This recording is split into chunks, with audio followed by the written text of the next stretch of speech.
안녕하세요. 책으로 승부입니다. 세계 역사 이야기 중세편으로 함께 나눠보겠습니다. 이번 시간에는 동아시아에 관한 이야기예요.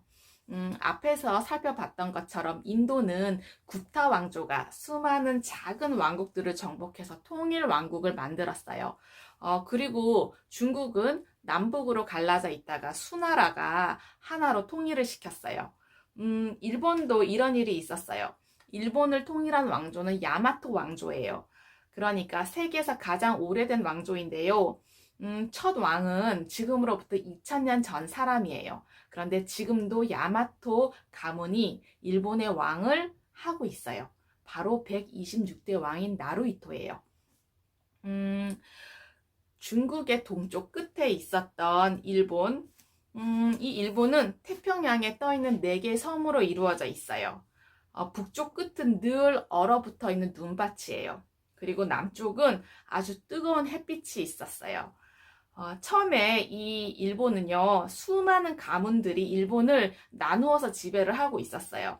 그런데 언제부터인가 그 한가운데 털을 잡고 살았던 야마토 가문이 힘이 세지기 시작을 한 거예요.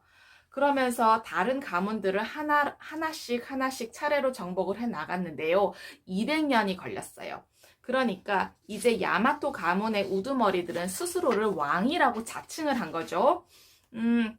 그런데 야마토 왕조의 왕들이 자신이 진짜 일본의 왕, 통치를 할 수 있는 자격이 된다는 사실을 증명해야 했어요. 그러다 보니 이야기를 만들어낸 거죠.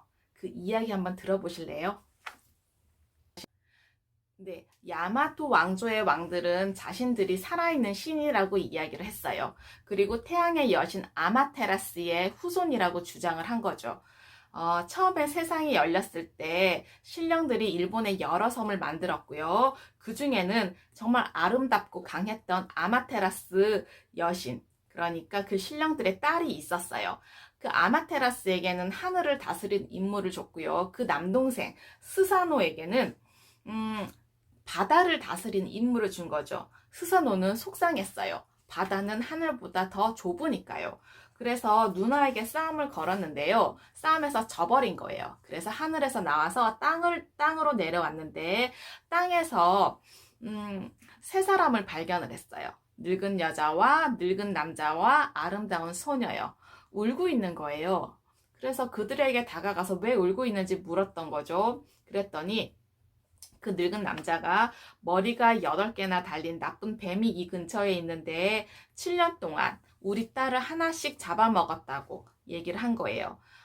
딸이 모두 8인데 이제 마지막 한 명의 딸만 남겨두고 있는데 그 딸이 오늘 그 뱀에게 잡아먹히는 날이라고 이야기를 하면서 울고 있었던 거죠.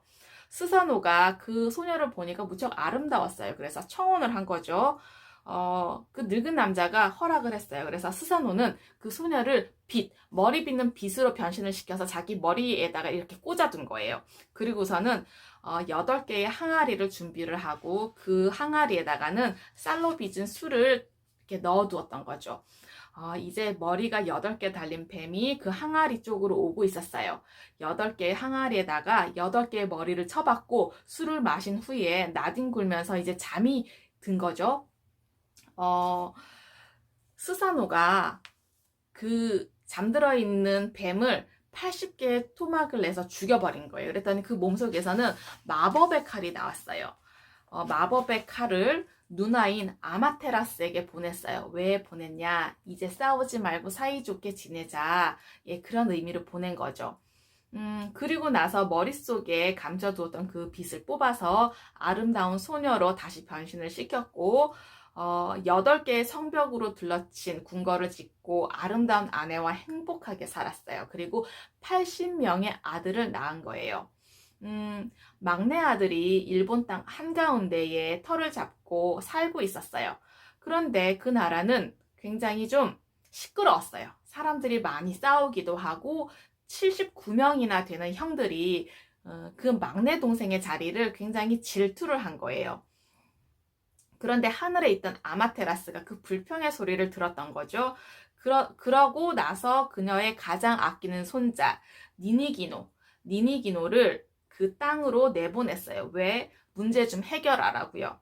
그래서 그녀가 갖고 있었던 염주와 그녀가 처음으로 비추어 보았던 거울과 그 다음에 남동생 스사노에게서 받았던 마법의 칼, 그 세 개의 선물을 함께 보낸 거죠. 그러면서 이렇게 이야기를 했어요. 니니기야, 넌 이제부터 저 아래 섬에 내려가서 그곳을 다스리거라.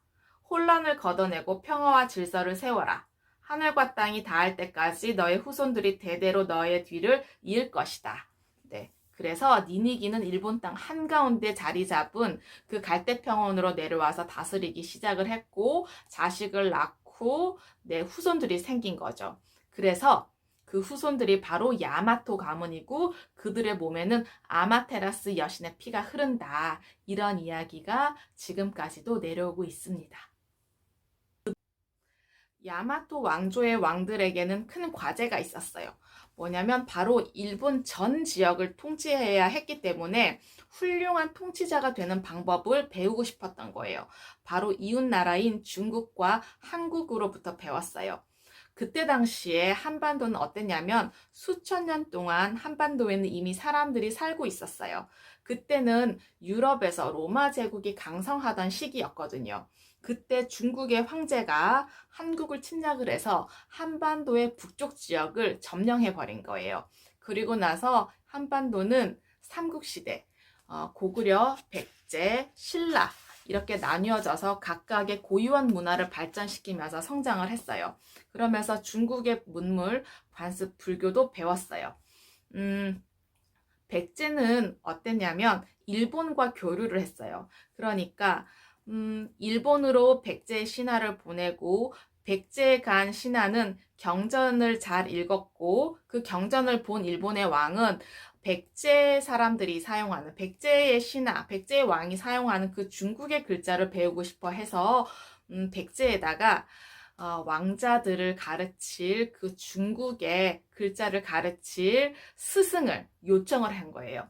그러니까 백제의 왕은 왕인이라는 사람을 일본 왕자의 선생님으로 보낸 거예요. 그래서 그 일본 왕자들에게 한자를 읽고 쓰는 방법을 가르치고서 얼마 지나지 않아 일본의 대부분의 관리들이 한자를 배워서 쓰게 되었어요. 그리고 한국 사람들이 일본에다가 불교를 전하기도 했어요.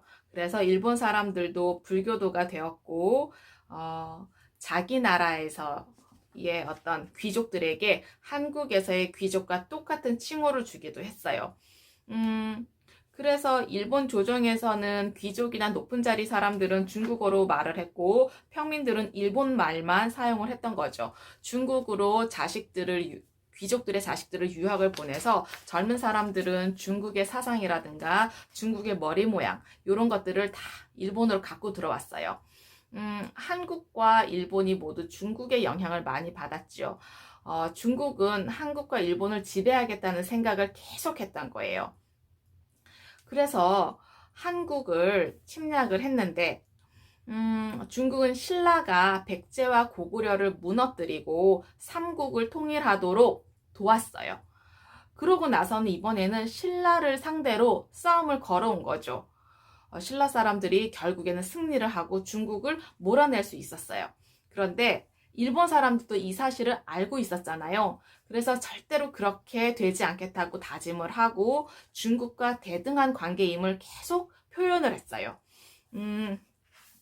그래서였는지 야마토 왕조는 그 백제에서 온 그 선생님에게 한자를 배운 지 400년이 지난 뒤에 일본의 왕은 중국과의 모든 교류를 금지를 시켰어요. 더 이상 중국으로 자식을 유학 보내지도 않고 자신들의 독특한 방식으로 생각을 하고 글을 쓰고 그림을 그리고 옷을 지어 입었다고 합니다. 재미있으셨나요?